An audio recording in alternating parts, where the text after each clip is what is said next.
Typography has a special place in the world of design, and it can dramatically impact the way a design feels. It can make a design look busy or clean. It might even be the design itself. Through understanding the anatomy and structure of typography, it goes a long way in deepening your understanding of design. This is a serif font. We know this because of the little brackets at the end of the characters. And each letter of this word is called a character. If you were to draw a line that hugs the bottom of each letter, not including the little tails, which are called the descenders, this line would be called your baseline.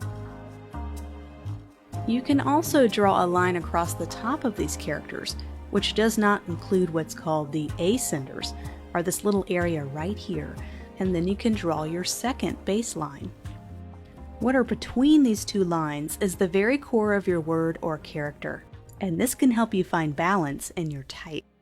You may find you have more ascending than descending characters, and this revelation can help you decide how to balance this type in a headline or a logo, for example.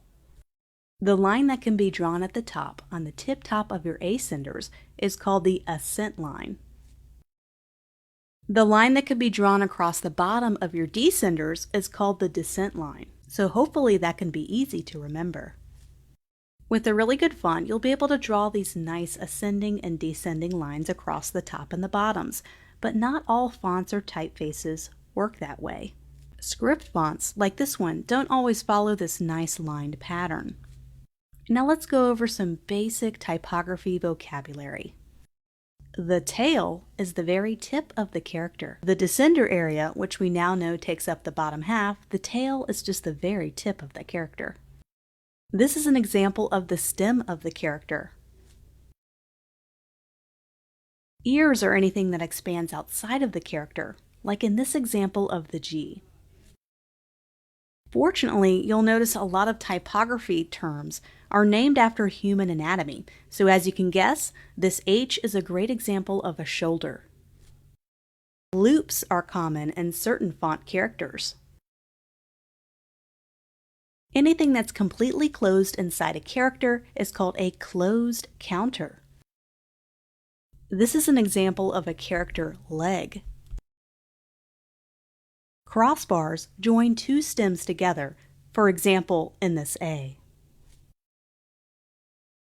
There are hundreds of different terms and vocabulary words for describing typography anatomy.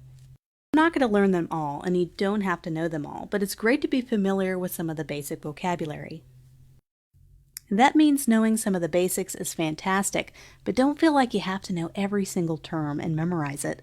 What's most important is studying how type feels, looks, and behaves with other characters, words, and colors and designs to make our overall pieces cohesive and balanced.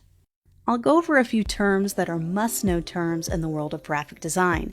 Many of these phrases and terms are thrown around in client emails and professional feedback you may receive. Kerning is the manual created space between each character. Each type has a natural kerning added to it.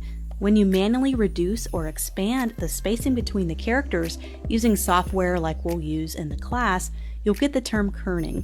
In logo design, for example, I always try to manually kern type characters because even just slight adjustments can make a big impact on how it looks. The default spacing on fonts is not always perfect. Also, kerning can help balance the logo by increasing or decreasing the space created between characters. Tucking that letter in to reduce that extra white space can elevate your type in your design. I love to experiment with different font options when doing logos and headlines. Some fonts work really well for my desired look, beautiful serifs, tails, and loops. But take, for instance, these fonts. Notice how they look pretty similar at first glance, but they vary quite a bit when you zoom in and you look for the little details.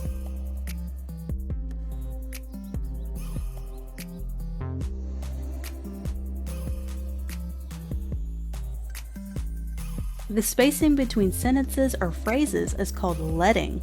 The amount of leading between sentences in a larger paragraph can really change the look and feel of a block of type. Larger spacing or leading between sentences can look very clean. Tighter spacing can feel pretty cramped. When you are learning intermediate or advanced design techniques, you'll need to know how to manually space and balance logos, headlines, and custom lettering. When working on headlines or type, I like to tighten the spacing between characters or words. I try to find opportunities to put words and characters in nice white spaces, almost like a puzzle piece, and it seems to work really well that way when I do that.